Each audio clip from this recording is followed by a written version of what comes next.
बांके बिहारी जी मंदिर वृंदावन। यह एक ऐसी पावन भूमि है जिस भूमि पर आने मात्र से ही आपके सभी पापों का नाश हो जाता है। ऐसा आखिर कौन सा व्यक्ति होगा जो इस पवित्र भूमि पर नहीं आना चाहेगा तथा श्री बांके बिहारी जी के दर्शन कर अपने आप को कृतार्थ नहीं करना चाहेगा। यह मंदिर श्री वृंदावन धाम के एक सुंदर इलाके में स्थित है। कहा जाता है कि इस मंदिर का निर्माण स्वामी श्री राम जी के वंशजों के सामूहिक प्रयास से संवत 1921 के लगभग किया गया था। दोस्तों, बांके बिहारी मंदिर के दर्शन करने के लिए प्रतिदिन हजारों लाखों श्रद्धालु आते हैं, पर इसमें से बहुत कम श्रद्धालु यह जानते होंगे कि ये बांके बिहारी का जो मंदिर है वह कैसे बना, इसके पीछे की क्या कहानी है, कैसे यहाँ पर ये बांके बिहारी जी की जो मूर्ति आप देख रहे हैं ये यहाँ पर स्थापित हुई, निधिवन से बांके बिहारी जी की इस मूर्ति का क्या संबंध है, यह मूर्ति कितनी पुरानी है, सभी बातें इस वीडियो के माध्यम से जानेंगे मित्रों। तो बने रहिएगा वीडियो के साथ में। नमस्कार, मैं गोपाल चतुर्वेदी स्वागत करता हूँ आपका आपके अपने चैनल ब्रज आस्था में। और हम और आप आज जानेंगे बांके बिहारी जी मंदिर का संपूर्ण इतिहास, सारी कहानी। तो ध्यान से सुनिएगा दोस्तों, बने रहिएगा वीडियो के साथ में, अंत तक अवश्य देखिएगा। वीडियो अच्छी लगे तो अपने मित्रों के साथ शेयर अवश्य कीजिएगा। चलिए मित्रों, स्टार्ट करते हैं। मंदिर जब निर्माण किया था मंदिर का, तो उस समय पर किसी भी दानदाता का धन इस मंदिर में नहीं लगाया गया। स्वामी श्री हरदास जी विषय उदासीन वैष्णव थे। उनके भजन कीर्तन से प्रसन्न होकर निधिवन से श्री बांके बिहारी जी प्रकट हुए थे। स्वामी हरदास जी का जन्म संवत 1536 में भाद्रपद महीने के शुक्ल पक्ष में अष्टमी के दिन वृंदावन के निकट राजपुर नामक एक ग्राम में हुआ था। इनके आराध्य देव श्याम सलोनी सूरत वाले श्री बांके बिहारी जी थे। इनके पिता का नाम गंगाधर एवं माता का नाम श्रीमती चित्रा देवी था। हरिदास जी स्वामी असुधीर महाराज जी के शिष्य थे। इन्हें देखते ही आशुधीर देव जी जान गए थे कि ये सखी ललिता जी के अवतार हैं तथा राधाष्टमी के दिन भक्ति प्रदायिनी श्री राधा जी के मंगल महोत्सव का दर्शन लाभ हेतु ही यहाँ पधारे हैं। हरिदास जी को रसनिधि सखी का अवतार भी माना गया है। ये बचपन से ही संसार से उबे हुए रहते थे। किशोरावस्था में इन्होंने आशुधीर जी से युगल मंत्र की दीक्षा ली तथा यमुना के समीप निकुंज में एकांत स्थान पर जाकर ध्यान मग्न रहने लगे। जब ये 25 वर्ष के हुए तब इन्होंने अपने गुरुजी से विरक्तावेश प्राप्त किया और संसार से दूर होकर निकुंज बिहारी जी के नित्य लीलाओं का चिंतन करने लगे। निकुंज वन में ही स्वामी श्री हरदास जी को बिहारी जी की मूर्ति निकालने का स्वप्नादेश हुआ था। जब स्वामी हरिदास जी निकुंज वन में रहते थे तभी इनको श्री बिहारी जी ने मूर्ति निकालने का स्वप्न दिया था। तब उनकी आज्ञानुसार मनोहर श्याम वर्ण छवि वाले श्री विग्रह को धरा की गोद से बाहर निकाला गया। यही सुंदर मूर्ति जग में श्री बांके बिहारी जी के नाम से विख्यात हुई। यह मूर्ति मार्गशीर्ष शुक्ला के पंचमी तिथि को निकाली गई थी। अतः प्राकट्य तिथि को हम बिहार पंचमी के रूप में बड़े ही उल्लास के साथ मनाते हैं। युगल किशोर सरकार की मूर्ति राधा कृष्ण की संयुक्त छवि या एकीकृत छवि के कारण बांके बिहारी जी के छवि के मध्य में एक अलौकिक प्रकाश की अनुभूति होती है, जो बांके बिहारी जी में राधा तत्व का परिचायक है। श्री बांके बिहारी जी निधिवन में ही बहुत समय तक स्वामी जी द्वारा सेवित होते रहे। फिर जब मंदिर का निर्माण कार्य संपन्न हो गया तब उनको वहां लाकर स्थापित कर दिया गया। सनाड्य वंश परंपरागत श्री कृष्णयति जी बिहारी जी के भोग एवं अन्य सेवा व्यवस्था में संभाले रहे थे। फिर इन्होंने संवत 1975 में हरगोलाल सेठ जी को श्री बिहारी जी की सेवा व्यवस्था संभालने हेतु नियुक्त किया। तब इस सेठ ने बेरी, कोलकाता, रोहतक इत्यादि स्थानों पर श्री बांके बिहारी ट्रस्ट की स्थापना की। इसके अलावा अन्य भक्तों का सहयोग भी इसमें शामिल रहा। आनंद का विषय है कि जब काला पहाड़ के उत्पात की आशंका से अनेकों विग्रह स्थानांतरित हुए, परंतु श्री बांके बिहारी जी यहाँ से स्थानांतरित नहीं हुए। आज भी उनकी यहाँ प्रेम सहित पूजा चल रही है। कालांतर में स्वामी हरदास जी के उपासना पद्धति में परिवर्तन लाकर एक नए संप्रदाय निम्बार्क संप्रदाय से स्वतंत्र होकर सखी भाव संप्रदाय बना। इसी पद्धति के अनुसार वृंदावन के सभी मंदिरों में सेवा एवं महोत्सव आदि मनाए जाते हैं। श्री बांके बिहारी जी मंदिर में केवल शरद पूर्णिमा के दिन श्री बांके बिहारी जी बंसी धारण करते हैं। केवल सावन तीज के दिन ही ठाकुर जी झूले पर बैठते हैं एवं जन्माष्टमी के दिन ही केवल उनकी मंगला आरती होती है, जिसके दर्शन सौभाग्यशाली व्यक्ति को ही प्राप्त होते हैं। और चरण दर्शन केवल अक्षय तृतीया के दिन ही होता है। इन चरण कमलों के दर्शन जो करता है उसका तो बेड़ा ही पार लग जाता है। स्वामी हरदास जी संगीत के प्रसिद्ध गायक एवं तानसेन के गुरु थे। एक दिन प्रातःकाल स्वामी जी देखने लगे कि उनके बिस्तर पर कोई रजाई ओढ़कर सो रहा है। यह देखकर स्वामी जी बोले, अरे मेरे बिस्तर पर कौन सो रहा है? श्री बांके बिहारी जी वहां स्वयं सो रहे थे। शब्द सुनते ही बिहारी जी वहां से निकल भागे, किंतु वे अपने चूड़ा और बंसी को बिस्तर पर ही रखा छोड़कर चली गई। स्वामी जी वृद्ध अवस्था में दृष्टि क्षीण होने के कारण उनको कुछ नजर नहीं आया। इसके पश्चात श्री बांके बिहारी जी मंदिर के पुजारी ने जब मंदिर के कपाट खोले तो उन्हें श्री बांके बिहारी जी के पल्ले में चूड़ा एवं बंसी नजर नहीं आई, किंतु मंदिर का दरवाजा बंद था। आश्चर्यचकित होकर पुजारी जी निधिवन में स्वामी जी के पास आए एवं स्वामी जी को सभी बातें बताई।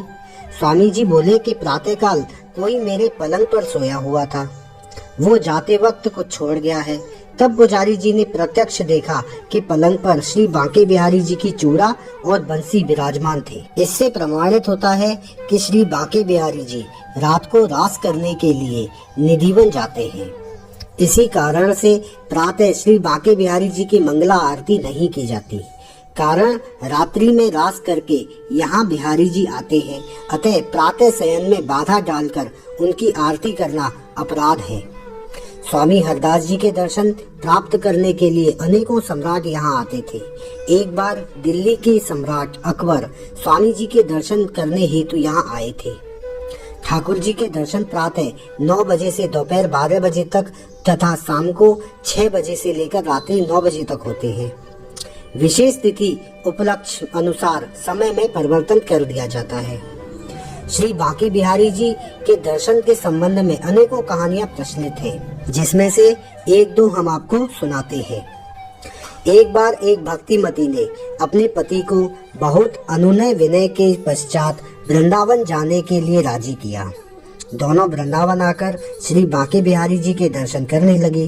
कुछ दिन श्री बिहारी जी के दर्शन करने के पश्चात उसके पति ने जब घर वापस लौटने की चेष्टा की तो भक्तिमती ने श्री बिहारी जी के दर्शन लाभ से वंचित होना पड़ेगा, ऐसा सोचकर वो रोने लगी। संसार बंधन के लिए घर जाएंगे, इसलिए वो श्री बिहारी जी के निकट रोते रोते प्रार्थना करने लगी कि हे प्रभु, मैं घर जा रही हूँ, किंतु तुम चिरकाल मेरे ही पास निवास करना।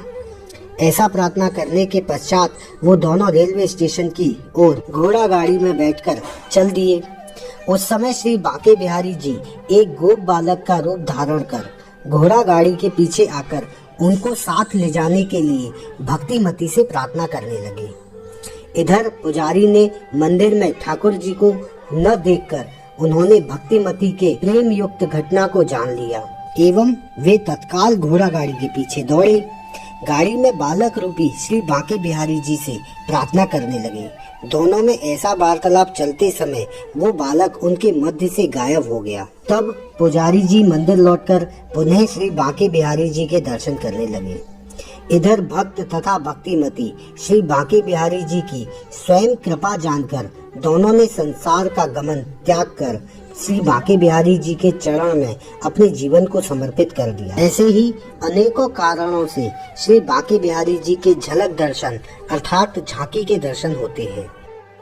अर्थात यहाँ पर झांकी का अर्थ है कि कभी भी भगवान के एक साथ इकट्ठे दर्शन नहीं होते, उनको बार बार बीच बीच में पर्दा डाल दिया जाता है, जिससे कोई भी भक्त उनको बहुत देर तक ना देख पाए। ऐसे ही एक बार भक्त देखता रहा कि उसकी भक्ति के वशीभूत होकर श्री बिहारी जी भाग गए।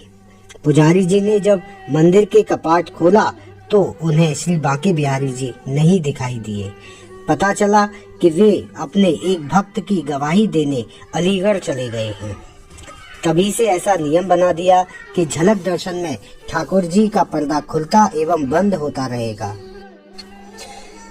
स्वामी हरिदास जी के द्वारा निधिवन स्थित विशाखा कुंड से श्री बांके बिहारी जी प्रकटित हुए थे। इस मंदिर में कृष्ण के साथ श्री राधिका विग्रह की स्थापना नहीं हुई। वैशाख मास की अक्षय तृतीया के दिन श्री बांके बिहारी जी के चरणों के दर्शन होते हैं। पहले ये निधिवन में ही विराजमान थे, बाद में वर्तमान मंदिर में पधारे हैं। यवनों के उपद्रव के समय बांके बिहारी जी गुप्त रूप से वृंदावन में ही रह रहे थे, बाहर नहीं गए। श्री बांके बिहारी जी की झांकी दर्शन विशेष रूप में होता है। यहाँ झांकी दर्शन का कारण उनका भक्त वात्सल्य एवं रसिकता है। एक समय उनके दर्शन के लिए एक भक्त महानुभाव उपस्थित हुए। वे बहुत देर तक एकटक होकर श्री बिहारी जी को निहारते रहे।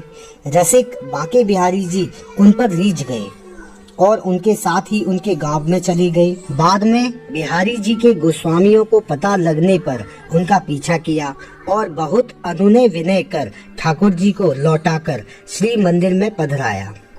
इसलिए बिहारी जी के झांकी दर्शन की व्यवस्था की गई ताकि कोई उनसे नजर ना लड़ा सके।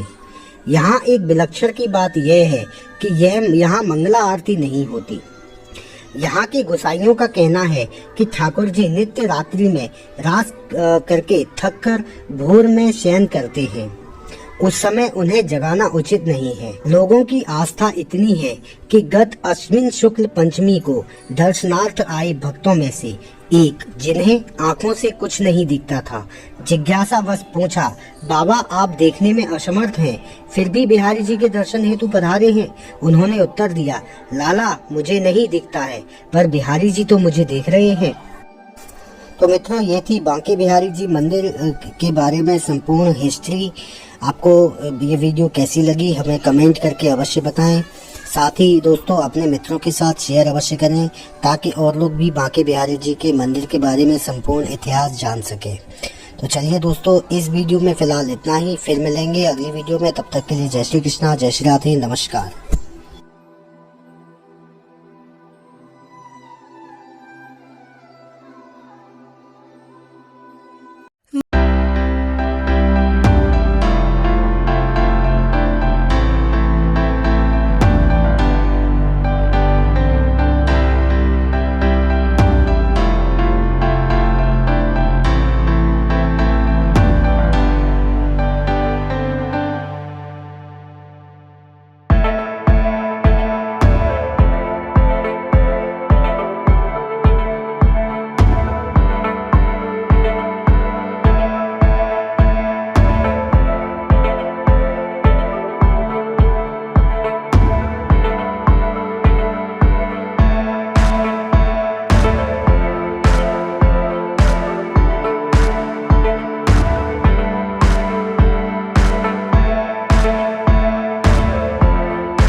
है।